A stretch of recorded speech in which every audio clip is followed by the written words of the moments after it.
pegar nossas Bíblias. Vamos abrir a Escritura em dois lugares. Eu quero ler dois textos.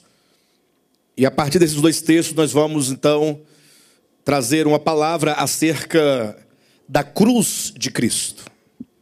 Hoje eu quero falar acerca da cruz, do seu significado e dos resultados que ela realiza em nossas vidas. Amém? Eu quero falar sobre a cruz de Cristo, o seu significado e os efeitos que ela causa em todo aquele que crer em Jesus. Vou me basear aqui em João Evangelho, capítulo 8. E eu quero ler os versículos 24 e 28, com ênfase no versículo 28. E depois quero ler também lá em 1 aos Coríntios, capítulo 1. Portanto, você pode abrir também 1 aos Coríntios, capítulo 1. Eu chamo a sua atenção essa noite. Preste bem atenção, porque essa palavra é primordial para nossas vidas. João Evangelho, capítulo 8, versículo 24, diz assim: por isso eu vos disse que morrereis nos vossos pecados, porque se não credes que eu sou, morrereis nos vossos pecados. Versículo 28, disse-lhes, pois, Jesus: quando levantardes o Filho do Homem, então sabereis que eu sou, e que nada faço por mim mesmo, mas falo como o Pai me ensinou. Vou repetir o texto. Disse-lhes, pois, Jesus: quando levantardes o Filho do Homem, então sabereis que eu sou. Que maravilha. Abra agora em 1 aos Coríntios, capítulo 1, a partir do versículo 18. Diz assim o texto: certamente a palavra da cruz é loucura para os que se perdem, mas para nós que somos salvos, a palavra da cruz é o poder de Deus. 19, pois está escrito: destruirei a sabedoria dos sábios e aniquilarei a inteligência dos instruídos. Onde está o sábio? Onde o escriba? Onde o inquiridor deste século? Porventura não tornou Deus louca a sabedoria do mundo, visto como na sabedoria de Deus o mundo não o conheceu por sua própria sabedoria? Aprove a Deus salvar os que creem pela loucura da pregação, porque tanto os judeus pedem sinais, como os gregos buscam sabedoria, mas nós pregamos a Cristo crucificado, escândalo para os judeus, loucura para os gentios, mas para os que foram chamados, tanto judeus como gregos, pregamos a Cristo, poder de Deus e sabedoria de Deus, porque a loucura de Deus é mais sábia do que os homens, e a fraqueza de Deus é mais forte do que os homens. Irmãos, que maravilha de texto, porque traduz com palavras tão simples e palavras tão acessíveis, verdade tão grandiosa. A mensagem da cruz, como diz o apóstolo Paulo, para se referir ao significado espiritual da morte de Cristo Jesus na cruz do Calvário, é a mensagem e a providência de Deus para a salvação da humanidade.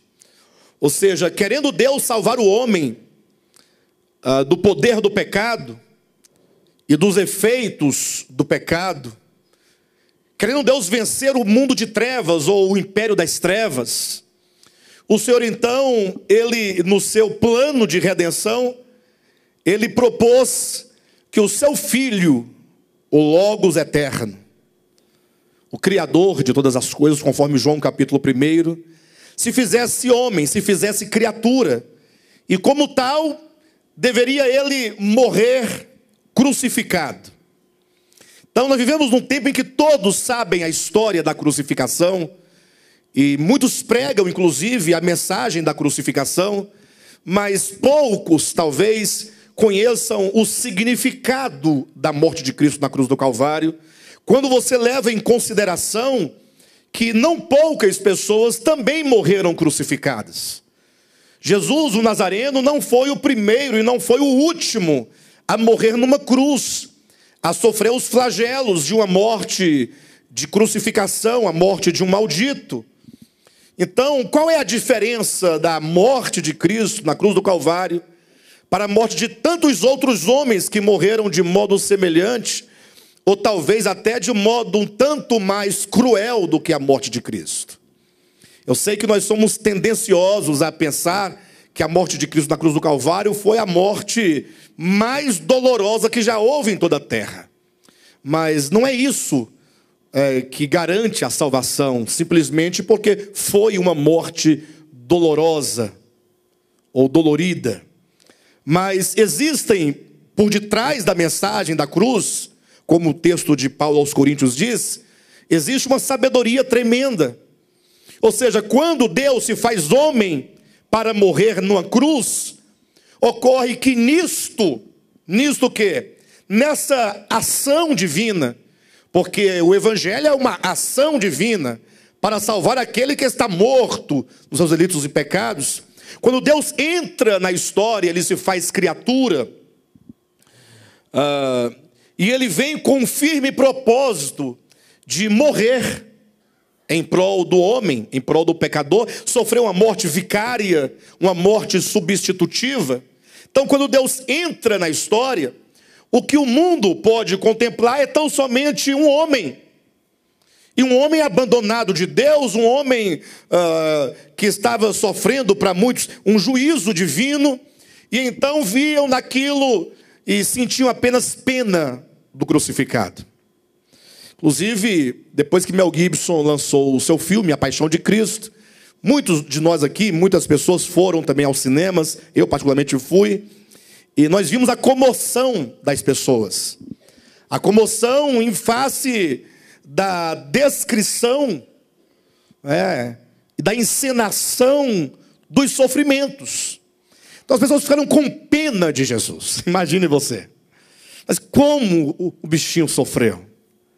Como que maltrataram o nosso Senhor? E aí as pessoas são levadas e induzidas a se sensibilizarem com a dor, porque essa sensibilidade gera um choro eventual, e com isso as pessoas confundem isso com arrependimento. Então assim, bem, se ele morreu por mim, então eu estou com tanta pena dele que eu vou aceitá-lo, porque senão ele terá morrido em vão. Então tem que valer a pena, foi muito sofrimento. Aí nós estamos recebendo a Cristo, aceitando a Cristo, como dizem, para o bichinho não ficar sozinho depois de sofrer tanto. Ficamos com pena dele. Agora, a pergunta é, quantos de nós, ao olhar para a cruz, consegue perceber nisto, o que diz o apóstolo Paulo, a sabedoria de Deus? Porque ali na cruz, o Logos encarnado estava em fraqueza, e os homens estavam em força, ou não?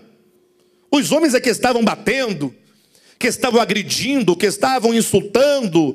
Eram os homens que estavam ali lançando suas injúrias contra o crucificado. Os homens pareciam fortes e Cristo parecia totalmente indefeso. Eu digo parecia porque se ele quisesse se defender, defenderia. Mas ele se entregava voluntariamente. E Paulo, então, olhando para a cruz, ele diz, olha, ao olharmos para a cruz, precisamos entender minimamente duas coisas. Primeiro, nisso consiste a sabedoria de Deus, a inteligência de Deus. Aí você olha e fala assim, se fosse eu para prover salvação para a humanidade, eu pensaria num outro plano. Eu acho que eu não vejo sabedoria nisso. Morrer na cruz, onde está a sabedoria de alguém morrer numa cruz? Em que consiste tal sabedoria? E Paulo avança um pouquinho mais dizendo, e a outra coisa a se perceber, é que essa fraqueza que vocês veem no crucificado, que é a fraqueza de Deus, ela é mais poderosa do que os homens. Ah, que conversa. Eu só consigo ver fraqueza, eu não consigo ver força alguma. Porque ele estava preso, os cravos prendiam-lhe as mãos, e os cravos prendiam seus pés no madeiro. Ele estava impossibilitado, falando da sua humanidade, de reação. E ele estava também doente, porque ele tomou nossas enfermidades, febril. Ele estava cansado, tinha sido golpeado durante toda a noite. Ele estava humanamente falando fraco. E aí o apóstolo Paulo traz uma história dessa, que nós não entendemos ou precisamos entender, que esta fraqueza é o poder de Deus. Porque aquilo que nós chamamos de fraqueza é mais forte do que os homens. E nós precisamos entender essas coisas, para que nós possamos não somente ter uma fé meramente histórica, ou uma fé meramente dogmática, ou uma fé meramente teológica, ou uma fé meramente filosófica, como alguém que acredita num tal de um credo e carrega aquele credo como a sua confissão verbal de entendimento, de aceitação, de adesão. Não, mas que nós possamos olhar para a cruz com a fé orgânica do Evangelho e compreender o que é a cruz, compreender os efeitos dessa cruz, os resultados da crucificação, para que possamos nós ter uma experiência real dessa cruz. Afinal, o apóstolo Paulo diz em outro lugar, em Romanos capítulo 1, tratando-se do Cristo crucificado, ele diz que o Evangelho é o poder de Deus para a salvação de todo aquele que crer. Então eu pergunto essa noite para você: você quer experimentar esta salvação? Mas entenda, não é, pastor, já tem a salvação. Não, não é a salvação no plano das ideias, não. Porque eu li em algum lugar aqui que eu estou salvo. Eu me refiro a ser salvo na alma. Eu confesso que eu preciso. E você? Uma alma curada, uma alma liberta, uma alma livre, sem acusação, sem condenação, sem misérias.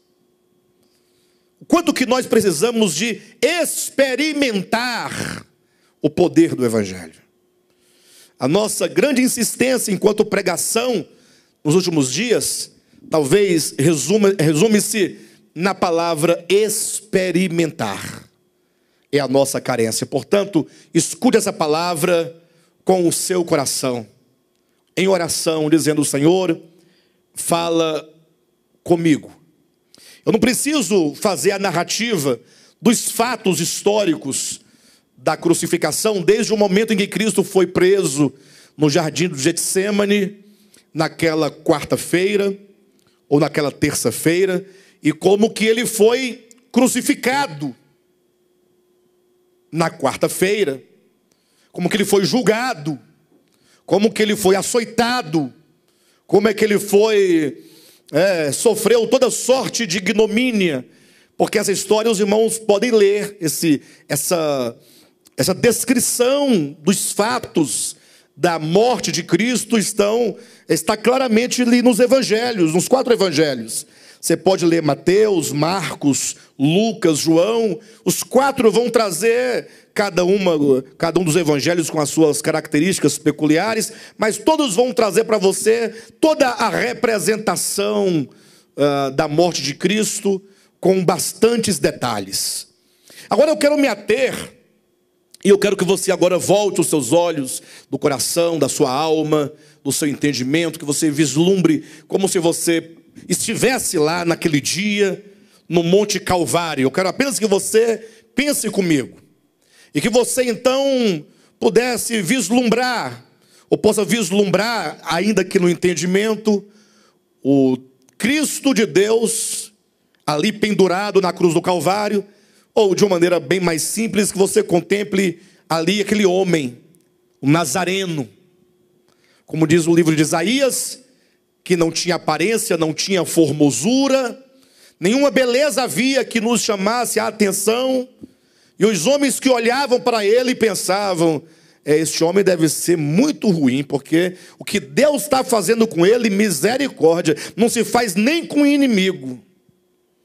E agora, ao olhar então para essa cruz, entendermos por que Deus, na sua infinita sabedoria, demonstrou essa sabedoria enviando o seu filho, nascendo ele de mulher, tornando-se homem, para então ir à cruz e sofrer a morte do modo como ele sofreu. E primeiramente, a primeira coisa que eu quero enfatizar sobre o significado da cruz é o que está lá em Colossenses capítulo 2. É o primeiro aspecto que eu quero que você saiba. Abra sua Bíblia no livro de Colossenses. Leia comigo. Esse texto eu vou ler porque ele é muito importante. E eu não vou apenas citá-lo, eu vou ler com os irmãos. Colossenses capítulo 2, versículos 14 e 15. Nisso aqui consiste a sabedoria de Deus. Ou seja, a cruz é a sabedoria por este motivo que vamos apresentar aqui. É o primeiro motivo. Eu quero que você entenda essa noite acerca da cruz de Cristo. Capítulo 2 de Colossenses, versículo 14 e 15 diz assim: tendo cancelado o escrito de dívida que era contra nós, e que constava de ordenanças, o qual nos era prejudicial, removeu-o inteiramente, encravando-o na cruz, e despojando os principados e as potestades, publicamente os expôs ao desprezo, triunfando deles na cruz. E é esse versículo 15 que eu quero enfatizar agora, que o que a cruz de Cristo manifestou a todo o universo, quando Cristo estava ali sendo crucificado, é que naquele momento, principados e potestades estavam e foram expostos ao desprezo. Principados e potestades foram expostos à vergonha. E quando Cristo parecia perder, quando Cristo parecia morrer, porque se ele estava sendo açoitado, se ele estava desfalecendo, se nenhum golpe ele desferia, então para nós, ao contemplarmos isso, pensamos, ele estava perdendo. Sim ou não? Ele estava perdendo. Mas nesse perder, nesse entregar-se voluntariamente, nesse não revidar, e pelo contrário, todo o tempo em que ele esteve ali crucificado e recebendo todos os maus tratos, ele apenas dava, ele dava-se a si mesmo, ele dava amor, e ele clamava, Pai, perdoa-lhes, porque eles não sabem o que fazem. Ele estava ali ministrando perdão àqueles homens perversos. Então, essa cena de doação, essa cena em que não havia nenhuma vingança da parte de Cristo, nenhuma retaliação, nenhuma ameaça, porque nós, quando sofremos, nós temos a tendência de ameaçar. Você vai ver. Você não perde por esperar. Hoje é seu dia, mas amanhã é o meu. Um dia é da caça, o outro é de quem? Do caçador. Nada melhor do que um dia após o outro. Nós vivemos ameaçando. Quando você está sofrendo algum tipo de prejuízo ou de dano, e no momento você não pode fazer nada, você fala assim, tá bom, pode esperar. Lá na frente a gente se encontra. Ficamos ameaçando, o outro. Mas Cristo não, ele recebia tudo o que ele não merecia receber. Ele não tinha nenhum pecado, nenhuma culpa, nenhum dolo. Cristo, por algumas vezes nos evangelhos, perguntou para os fariseus e escribas, por que vocês fazem isso comigo? Quando um soldado desferiu um golpe na casa de Pilatos, quando ele estava sendo julgado, o soldado, quando desferiu um tapa na face de Cristo, Jesus perguntou, senhora, se eu falei mal, diga onde foi que eu falei mal. Mas se eu falei o bem, por que você está me ferindo?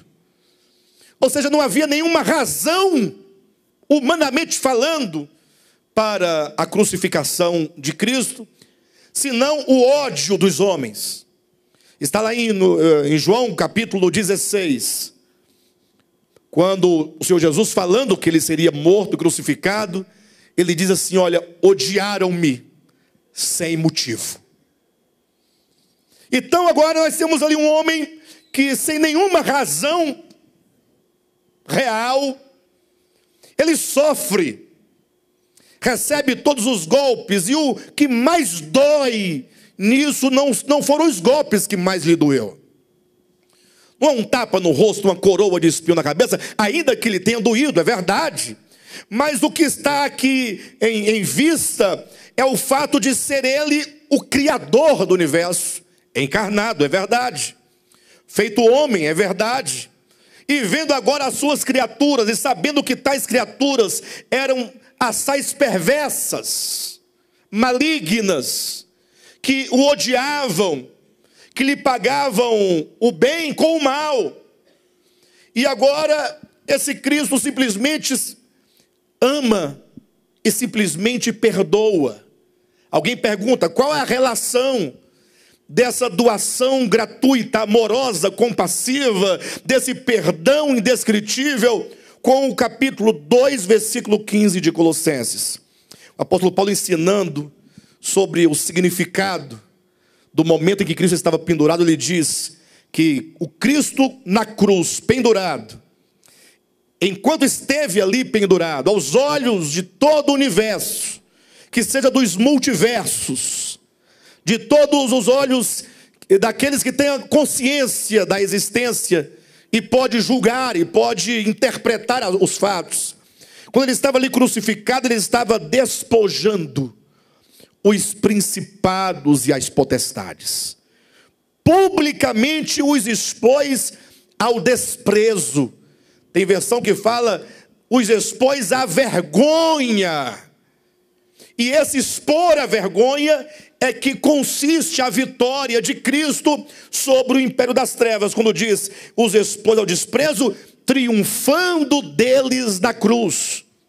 Alguém pergunta assim: eu quero agora entender a relação do texto com o fato de Cristo, sendo ele agora homem, sem nada dever à lei, sem nada dever aos homens, mas sendo unicamente odiado pelos homens, sem nenhuma razão, sem nenhum motivo, e ele doando-se, ele exercendo misericórdia com um olhar de ternura, dizendo: Pai, perdoa-lhes porque não sabem o que fazem. Para entendermos essa relação, é preciso nós entendermos que no princípio, e isso é tudo, esse princípio é tudo.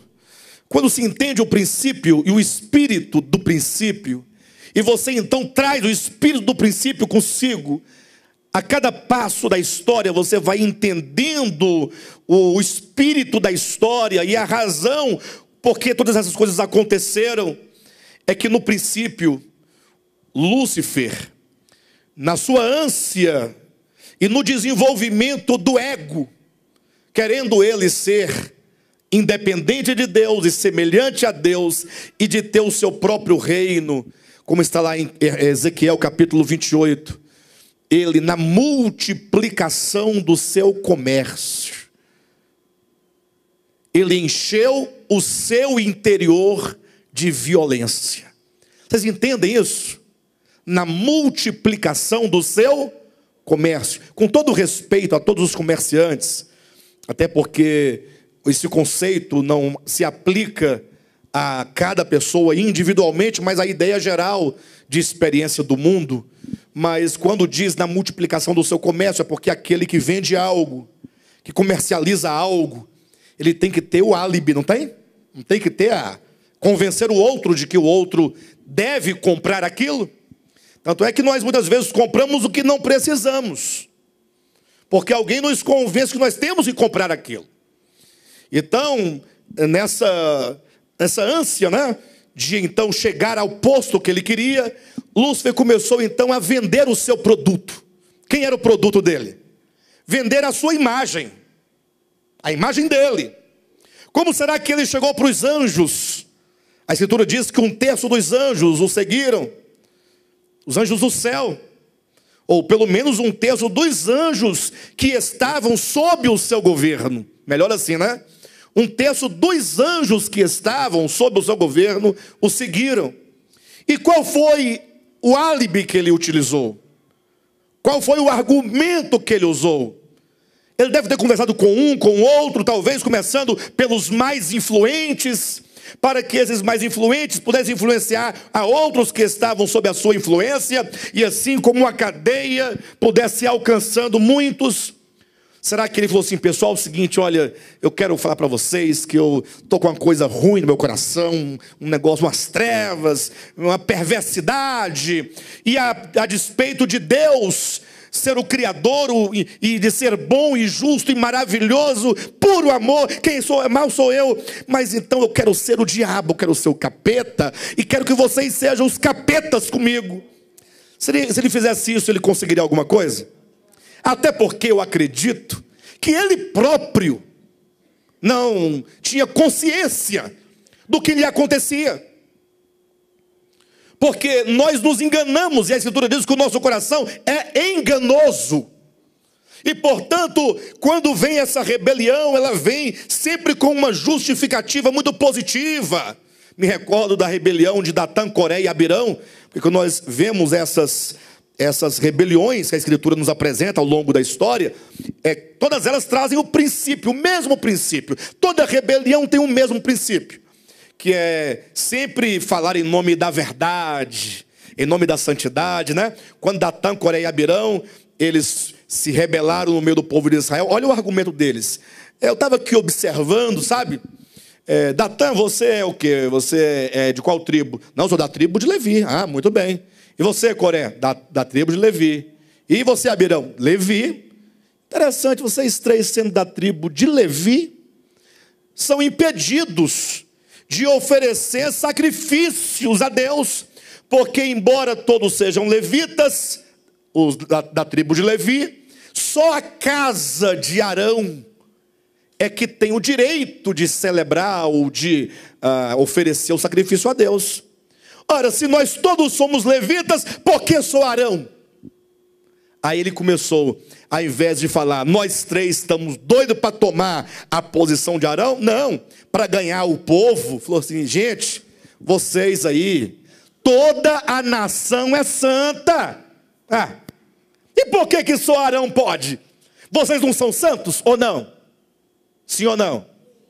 E por que só Arão pode? Então, não é um argumento interessante? É interessante. Toda a nação é santa. Daqui a pouco está lá Lúcifer no céu, ou não sei lá, nos mundos aí, ou não sei onde é que ele estava exatamente, no Éden, no jardim do Éden, lá ou em outros lugares também. Eu sei que lá estava ele dizendo: vocês têm observado, pessoal? O que foi? Sei lá, Deus tem um trono central no universo, e só Ele é Deus. Você acha isso justo? Tanta criatura boa, tanta criatura maravilhosa, e só Ele é Deus. Não, tudo bem que Ele seja Deus, né? Mas por que não distribuir a glória?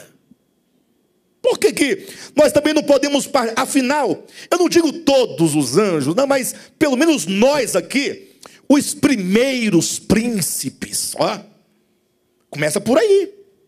Rapaz, é mesmo, eu nunca tinha pensado nisso. Alguém falou para ele, né? Ficou naquela conversa, e aí começa a alimentar. E aí então, daí para frente, começam a ver a Deus com outros olhos. Você já observou que Ele é egoísta?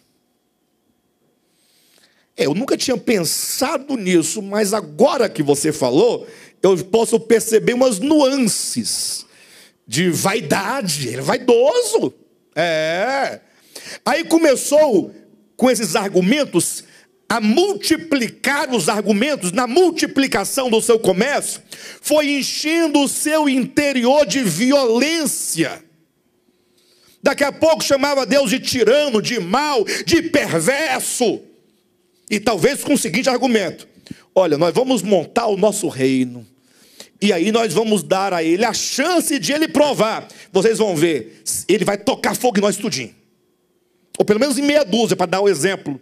Se Ele fizer isso, fica provado que Ele é tirano, perverso, mau, egoísta, vaidoso, avarento. Tudo é dele. Então a expectativa e o grande desejo do maligno era ver Deus se revoltar. Porque aí chancelaria todos os argumentos. Era ver Deus levantar o trono e dizer, agora você vai ver. Vocês aí eu vou perdoar, mas esse Satanás aqui, eu vou mostrar para vocês todos e para ele, que não se pode fazer isso. Aí quando ele fulminasse o capeta, aí todo mundo ia ficar quietinho, com medo de ser fulminado também, mas lá dentro ficaria, eu vou ficar calado para não morrer também, mas que tem sentido o que o Lúcifer disse, tem, ou não tem? Tem sentido. E aí, para surpresa de todos, tendo caído Satanás e todos os anjos, e depois a criação adâmica, pré-adâmica, e mesmo depois com a criação do homem, o homem também foi enganado pela serpente, e todos tendo caído, Deus se manteve em silêncio. Se eu tivesse na ocasião, eu diria, Senhor, não vai fazer nada, ficar parado, calado, nem para se defender, para dizer, mentira deles. É porque Deus, a sabedoria de Deus é mais sábia do que a sabedoria dos homens. Ou, como diz o texto,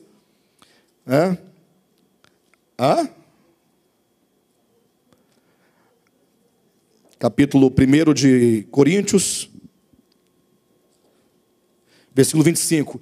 A loucura de Deus, a loucura de Deus é mais sábia do que a sabedoria humana. Deus, no seu silêncio, é como que ele dissesse, pessoal, calma. Não adianta eu fazer aqui um palanque, um comício, um tribunal, porque argumento por argumento,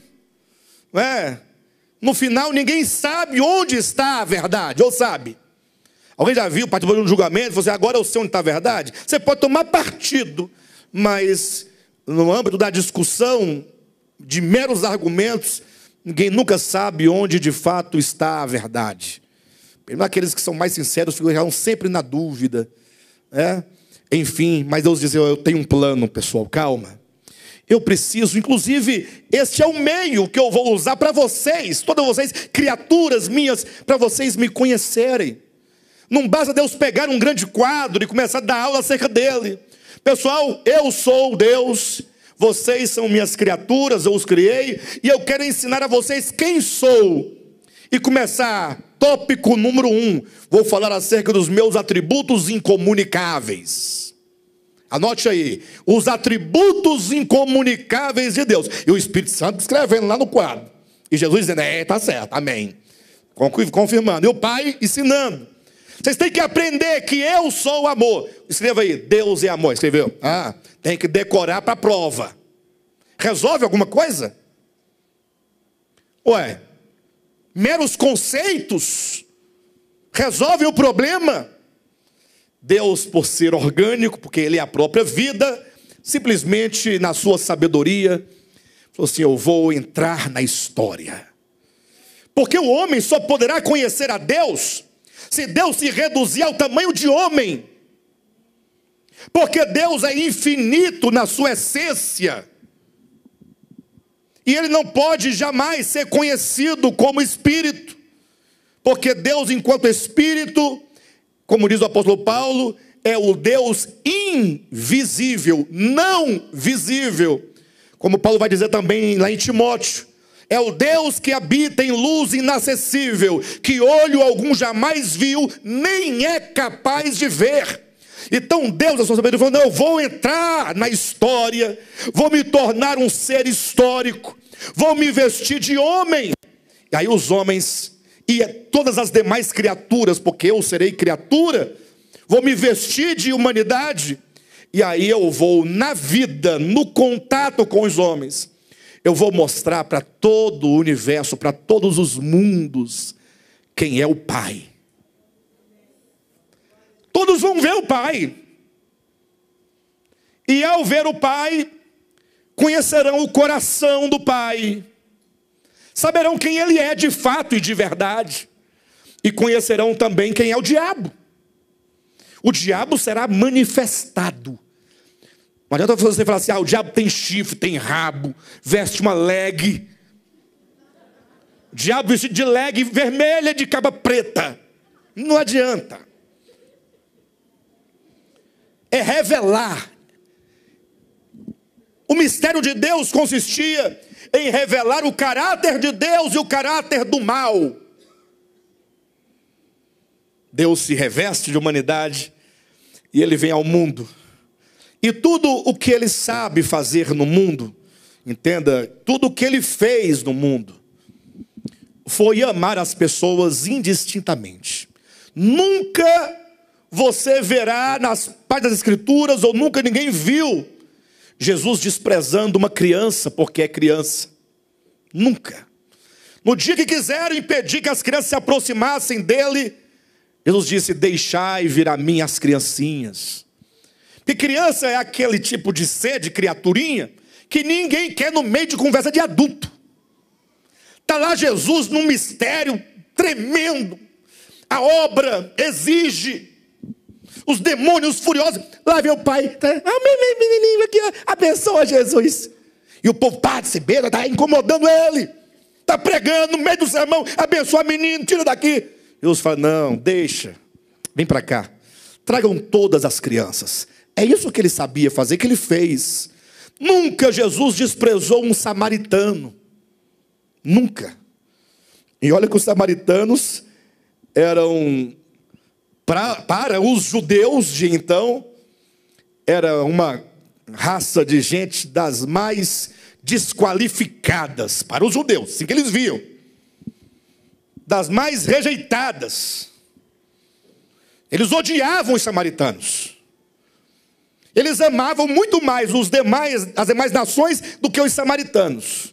E era porque os samaritanos eram meio irmão deles. Mas Jesus comia com eles. E quando contava as parábolas, colocava a personagem principal que manifestou o amor de Deus sendo o samaritano. Nunca Jesus desprezou uma prostituta. Ninguém quer ficar perto de prostituta. Prostituta, na sociedade machista e moralista e hipócrita, é a escória da sociedade. Sim ou não, pessoal? Mas Jesus não. Olha, cadê Jesus? Onde é que ele está? No meio de umas 15, 16 prostitutas sentado, conversando, amando de coração, fraternalmente, porque eram todas filhas de Deus. Nunca fez distinção de nada. A Bíblia não fala nada que Jesus tenha encontrado algum homossexual. Não tem esse registro na Bíblia. Mas deve ter se encontrado com muitos. E o que ele fez? Não, aí já é demais. Não. Prostituta vai, samaritano vai. Agora, homossexual não. Lá estava Jesus com eles. Falando. Ia à casa, comia, pregava, ensinava, curava. Jesus era um homem liberto. Ele não tinha os problemas do pecado que nós temos, que nos faz pessoas más, seletivas. E não é seletiva pela seleção, é pela hipocrisia, porque nós escolhemos e separamos aqueles que mais nos beneficiam. Lá estava, de repente, não sabe com quem? No meio dos heterossexuais, acredita? Até no meio de heterossexual, Jesus andava. Por incrível que pareça. Até no meio dos crentes da época, lá estava Jesus no meio dos crentes. No meio dos pastores. Não, dos pastores não. Pior que estava. Sempre, lógico que eventualmente Jesus tinha uma palavra um tanto forte. Mas Jesus só batia com as palavras quando a força da mentira, da hipocrisia queria prevalecer. Aí Jesus dizia, vocês são filhos do diabo. Mas não falava cheio de ira, não. Não era ira. Ele falava com um gesto, como um gesto de graça, para que, quem sabe, essas pessoas ao ouvir isso não abrissem os olhos para o que elas eram. Porque vocês por fora parecem santos, mas vocês já se viram por dentro? Dê uma olhadinha. Se dê a chance de se perceber por dentro. Vocês estão fechando a porta do reino de Deus. Vocês nem entram e nem deixam ninguém entrar. Por fim, o próprio Jesus vai dizer, né? Chegou a hora do poder das trevas. Chegou a hora, a vossa hora chegou. Ele vai dizer, olha, odiaram-me sem motivo. E a única razão que encontraram para crucificá-lo, sabe qual foi? De tão genérico, ele dizia, a nossa lei diz que ele tem que morrer. Pronto. Esconderam-se atrás da lei de Moisés. A nossa lei diz que ele tem que morrer, porque ele se faz igual a Deus, quer ser filho de Deus. Bonzinho demais. Irmãos, toda a bondade, todo o amor e toda a misericórdia de Cristo ofenderam profundamente os homens. Por fim, os irmãos sabem da história, pegaram-no e passaram a noite inteira levando-o de um lado para o outro, jogando ele na casa de Pilatos, na casa de Herodes. De um lado para o outro, a noite inteira, em cada lugar que ele ia, ele apanhava. E ele não dizia palavra, sem dizer palavra. E enquanto tudo isso acontecia, aí você precisa, para entender este ponto que eu estou colocando, precisa olhar essa cena com os olhos da fé e do seu entendimento, imaginando aquele que ali está é o Criador, o Verbo que é Deus se fez carne. E agora, estando ele ali, o Criador, simplesmente sofrendo tudo isso em silêncio. E agora eu fico imaginando os mundos contemplando aquela cena e se perguntando assim, olha, ele não vai reagir? Talvez algum dizia, mas ele tem que fazer alguma coisa, ele tem que usar força, ele tem força, ele pode. Pelo menos para impedir o golpe, mas não, ele se permite apanhar ou ser batido. E aí então começou uma onda de humilhação. Já era claro, o povo todo já tinha clamado, dizendo, crucifica-o, não queremos que este reine sobre nós, nós queremos César. Aí alguém teve uma ideia extraordinária, sempre tem pessoas que têm ideias extraordinárias no momento desse. Falou assim, olha, ele diz que é o rei, né? Ué, se é rei, todo rei tem o quê? Tem uma coroa. Vou providenciar. Correu lá e pegou lá uns ramos de acácia com espinho, fez aquela coroa, colocou na cabeça de Jesus, pegou uma cana e bateu para cravar. Entrou. E o Cristo de Deus fez o quê? Como ovelha muda. É o silêncio. Toda a malignidade de Satanás se revelava nessa forma de violência. E o amor de Deus apenas dizia, Pai, perdoa. Olha como que o caráter de Deus ia sendo revelado. Olha como o caráter do mal ia sendo revelado. Alguém gritou, todo rei tem que ter o quê? Uma túnica de rei, colocar uma capa de rei. Um cetro, corre lá. Alguém pegou um pedaço de pau, colocou na mão dele, e ele já estava todo desfigurado, e o povo começava a cuspir no seu rosto.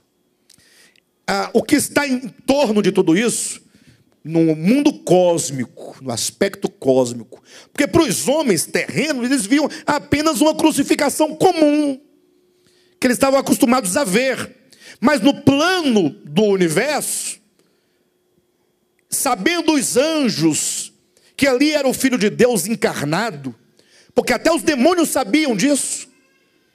Quando Jesus entrou no mundo, logo os demônios gritaram, dois endemoniados, né?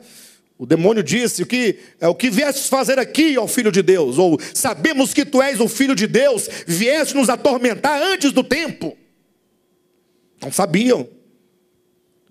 E agora então, tamanha humilhação, ele pega aquela cruz, vai ao Calvário, é crucificado, e lá está ele pendurado. Esse símbolo é símbolo de quê?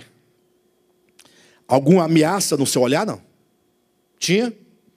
Retaliação, raiva, ira, rancor. Ora, quem é aquele de quem disseram que era mau? É este? Todo mundo está vendo a sua natureza manifestada. Ora, quem era aquele de que foi dito que era tirano? Um tirano se permite passar pelo que Jesus está passando?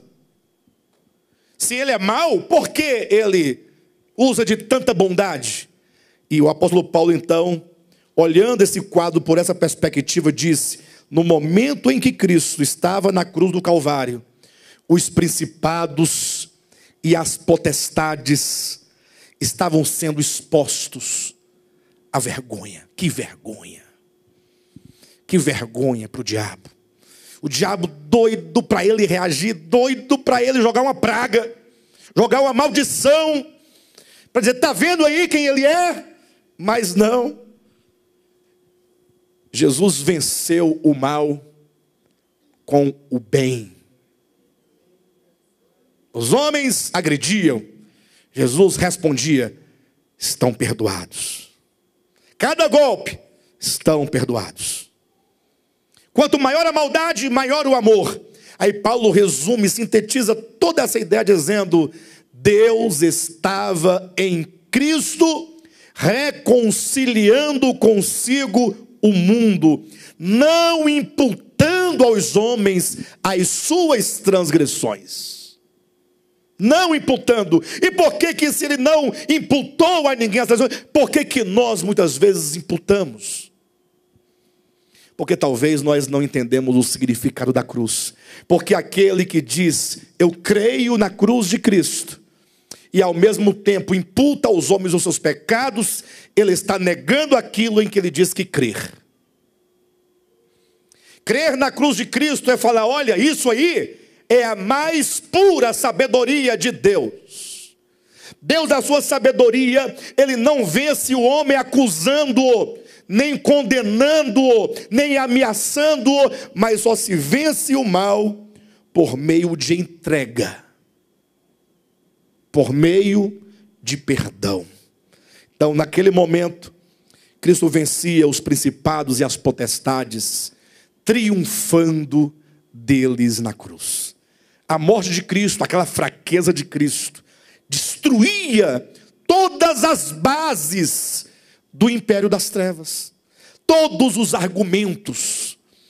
Quando Cristo morreu, como ele próprio anunciou momentos antes de a morte, ele disse: chegou a hora de ser julgado o príncipe deste mundo. E qual foi o julgamento que ele falou que haveria de ter? Capítulo 14 de João: chegou o momento de ser julgado o príncipe deste mundo. Opa, vai ter um tribunal, vai ter as provas, as testemunhas, e depois o reto juiz vai dizer: você não presta. Qual foi a forma de julgamento? Quando o Cristo de Deus foi julgado e condenado.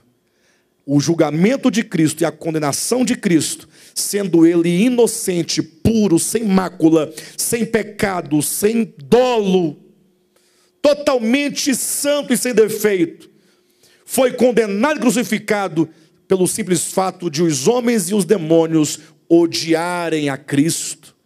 Isso foi o julgamento do império das trevas. Portanto, quando você pensar sobre a mensagem da cruz, o que ela significa, você deve começar por isso. Quais eram os sentimentos do coração do Pai, do coração do Filho, que da cruz emanaram? Qual é a explicação da cruz dada por Deus? Daí, você fala: então, Cristo venceu o império das trevas. Essa mensagem vence em todas as consciências, mas, porque o reino das trevas, cuidado, não é um lugar.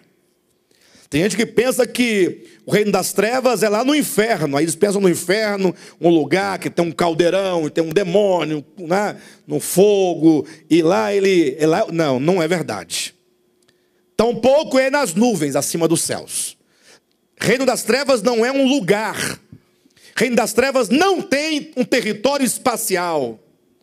O reino das trevas consiste no poder, no domínio de Satanás em todas as mentes caídas. Quantas mentes forem cativas e escravas de toda mentira e de todo engano de Satanás, ali naquela consciência, naquela mente, jaz o império das trevas.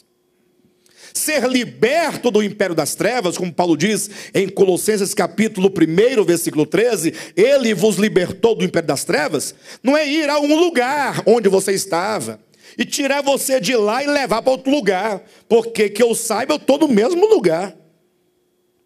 Onde ocorre esse ser liberto do império das trevas e ser transportado para o reino do Filho?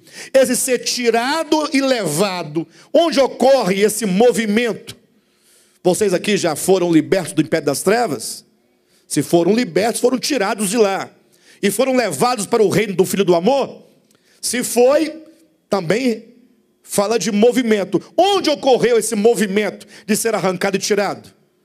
Bem, eu posso dizer para vocês que nós estamos dentro desse processo de ser liberto e de ser transportado. Não se engane com a teologia acabada.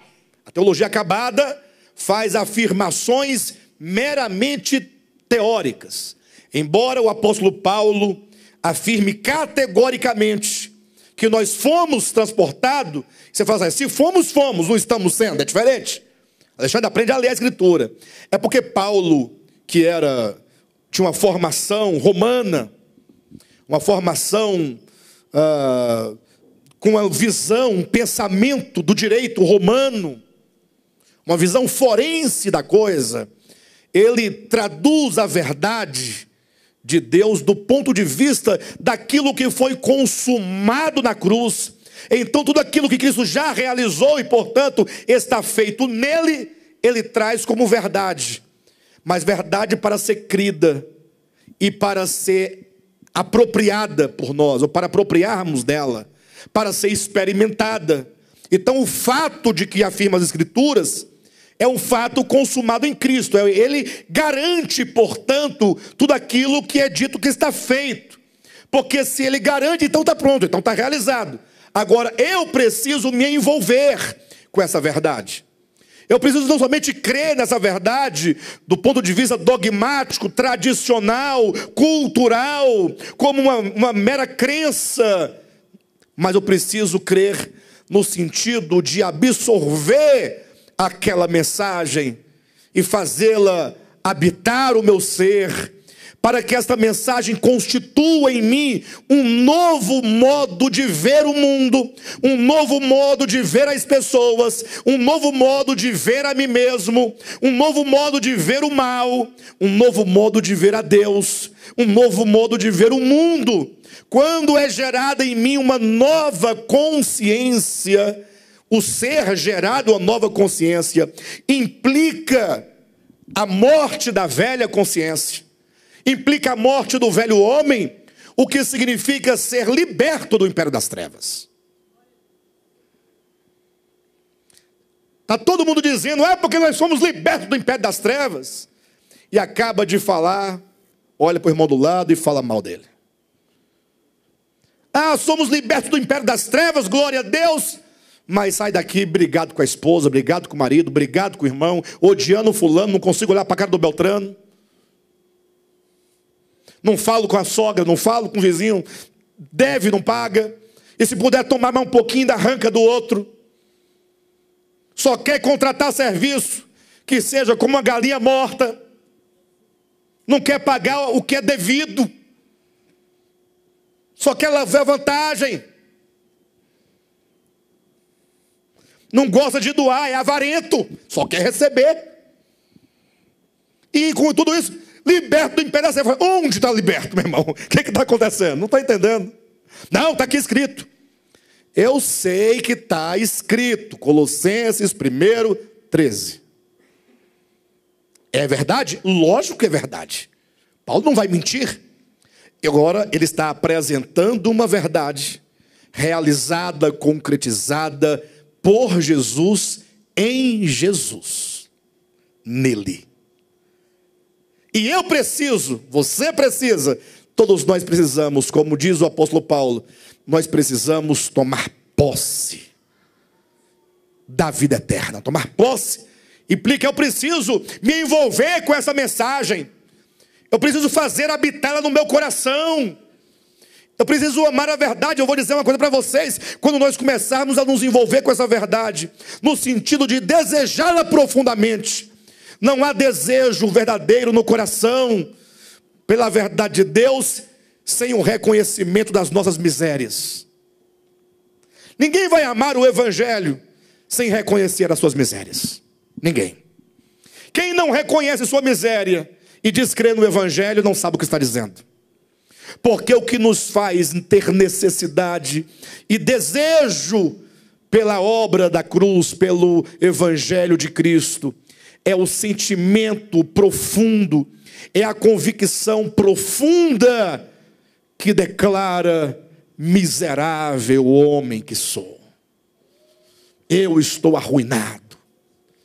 Eu estou condenado. Porque todas as minhas tentativas são vãs. Leia Romanos capítulo 7. O homem que começa a compreender a si mesmo, porque ele entendeu que ele foi criado por Deus para fazer o bem, ou não foi? Ou foi criado para fazer o mal? E agora ele, com essa pequena luz que ele tem, que lhe resplandece na consciência, ele deseja fazer o bem e começa a tentar. Alguém já tentou fazer o bem aqui? No que diz respeito à sua natureza, você sabe que tem que mudar. Não, mudei, agora estou mudado. Aí de repente lá você se viu de novo, no mesmo lugarzinho, na mesma situação. Chega uma hora que nós temos que falar assim: olha, miserável homem que sou, eu não dou conta. Esse é o ponto. Eu não dou conta de mim mesmo, pela minha capacidade natural, pelo meu eu. Já tentei. Aí você, neste momento, você está dentro da experiência de salvação. Aí começa uma experiência. E não pensa você que vai ser resolvido do dia para a noite, não. Ah, se eu reconhecer, está resolvido? Não. Agora que começou. Sabe por quê? Porque nesse desejo de ser salvo, Deus vai te levar à última consequência da sua fé. Pastor, e qual é a última consequência da fé? Desistir de tudo. Isso é visto em Abraão. Abraão, quando saiu da terra dele, embora tenha saído pela fé, saiu carregando toda uma tralha. É sobrinho, era nora, é pai, todo mundo, tudo. E no meio do caminho foi arrumando um fio com a escrava e foi. Ele falou: não é assim, Abraão. O homem de fé, ele caminha solitário. Ele deixa para trás tudo, todas as suas muletas, os seus arrimos, tudo em que você procura se apoiar. Deus fala: não, tem que tirar. Foi tirando o pai, foi tirando o sobrinho. Depois tirou o filho Ismael, depois tirou Agar, foi limpando. Quando estava tudo certo, que Deus deu o filho, pessoal, agora acabou tudo, está tudo certo, agora me dá o filho também. Leva para o altar lá em Moriá e imola. Mas Senhor, para imolar. E ele levou, lembra da história? Só que Deus não queria que imolasse o menino literalmente. Era para tirar daqui de dentro. A fé nos leva à última instância em que você, no seu julgamento de si mesmo, desiste e fala: Senhor, agora estou aqui, não tenho mais nada. É nesse momento que você sentirá o poder do evangelho produzindo fruto. Mas é um caminho, não desespere não, porque você tem que agradecer porque nós estamos no caminho. Ah, mas e quando vai ser? Não, é toda a sua vida. A sua vida é uma vida de fé em fé, de glória em glória. Cada dia uma experiência. Portanto, não olhe para as suas fraquezas. como sendo um impedimento de você continuar. Pelo contrário, confie, como diz Colossenses capítulo 2, versículo 15, que tendo Cristo Jesus pregado o escrito de dívida que era contra nós, na cruz do Calvário, Ele removeu inteiramente a nossa dívida, perdoando todos os nossos pecados. E todos os pecados do passado, interessante, né? Todos os do presente, e ainda os que você ainda vai cometer, já está tudo perdoado. É lógico que a obra da cruz vai nos levar ao tratamento dos pecados, porque a cruz não somente ela venceu o império das trevas, no sentido de expor o império aos olhos do universo. Essa foi o primeiro passo da sua vitória, foi a condenação. O reino das trevas foi condenado quando ele foi exposto, quando todo o universo não caído viu. De fato, essas mentes e consciências são todas perversas. Como pode matar, crucificar, zombar, escarnecer, humilhar Deus encarnado? Aí o rei das trevas foi revelado. Quando ele foi revelado como mal perverso, então ele foi vencido e foi julgado. Foi julgado. Agora é preciso executar sobre ele a sentença. E como é que executa a sentença? Está todo mundo esperando aquele dia, né? Para ver Deus pegar e amarra a boca, amarra o pé, joga no fogo, é isso aí. E todo mundo gritando, queima, queima, queima. Não é assim, o caráter de Deus não é esse. A sentença será aplicada na medida em que cada uma das nossas consciências, quando vai adquirindo o conhecimento da verdade, e conhecereis a verdade, e a verdade vos libertará. Cada consciência arrancada do império das trevas, cada consciência transformada, santificada, mudada, é um ponto a menos, e esse império das trevas vai se destruindo, e se acabando, minguando, até que ele desapareça plenamente. E aí vai ser o dia em que todos irão olhar para Cristo assim e falar, rapaz, que maravilha. Puxa vida, quem diria, hein? Nunca imaginei todas as mentes e consciências, todo joelho nos céus e na terra e debaixo da terra. É todos! Todos! Não vem me perguntar o que é todos. Você sabe o que é todos. E no final da reunião eu não vou responder quem é todos, não. Viu, Josué? Se me perguntar o que é todos? Todos. Basta. Todo joelho. Onde tiver joelho. Ora, entenda joelho, não. Isso é uma metáfora, né, irmão? Para dizer o se curvar todo joelho nos céus, na terra, debaixo da terra, deverá se curvar diante dele. Mas não vai ter espada no pescoço de ninguém obrigando a curvar, não. Não. É um dobrar-se de reconhecimento. E a prova é que não há somente o dobrar. Diz que toda língua nos céus, na terra e debaixo da terra confessará. Aí, Jesus Cristo é o Senhor. Jesus Cristo é o Senhor. Que maravilha! Ou seja, todo o universo estará reconciliado com Cristo, terá voltado para Ele os seus corações, as suas almas, suas mentes, e se cumprirá então, quando diz lá em Efésios capítulo 1, que todas as coisas dos céus e na terra hão de convergir para Cristo.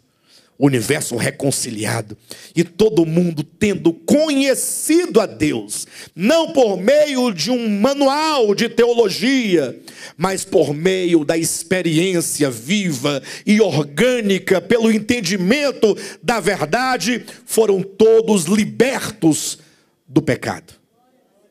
Aí então não somente Cristo revela o reino das trevas. E não somente Ele perdoa todos os nossos pecados, mas essa mesma cruz de Cristo é que nos liberta do poder do pecado. E eu vou dizer para vocês uma coisa. Quem quer ser liberto do poder do pecado? Eu não somente quero, como eu preciso.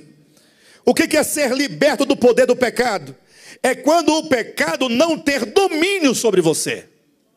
Eu sei que o apóstolo Paulo ensina isso, que isso está feito em Cristo. Eu quero saber de você. Você está livre do domínio? O que é estar livre do domínio? Quando o pecado vier, você fala: ei, cai fora. Aqui não. Você já está liberto? Ou você ainda comete pecados? Hã? Quem aqui não comete pecado? Não, não comete. Então, como eu acredito na sinceridade de todos vocês, eu tenho certeza que vocês ainda cometem porque vocês não conseguiram se livrar do poder dele. Porque se você disser: não, eu estou livre do poder do pecado, e você peca, então você é um caba sem vergonha. Ué, mas que história é essa? Eu estou errado, ô Josiel. O indivíduo diz que está liberto, que o pecado não tem domínio, e ele peca, então ele é sem vergonha. Vai comigo? Hein, Wellington? Não, não é não? Portanto, eu acredito que todos nós, o nosso desejo é estarmos livres completamente. E é nessa trajetória de fé, crendo na cruz de Cristo, na medida em que você conhece não somente a mensagem da cruz, mas a mensagem da cruz te leva a conhecer a verdade no seu espírito, e conhecereis a verdade, e a verdade vos... O pecado é um grande engano. O que é o pecado? Senão uma ideia ilusória na nossa cabeça. Nós somos iludidos, e por causa dessa nossa ilusão é que nós procedemos contra Deus e contra o nosso próximo. Quando essa ilusão se acaba, e quando é que ela se acaba? Quando você conhece a verdade. Ora, o que me faz viver na ilusão é o não conhecimento da verdade. Cristo sabia muito bem que o homem só pode ser liberto por meio do conhecimento da verdade. Ou não? E conhecereis a verdade. E aí?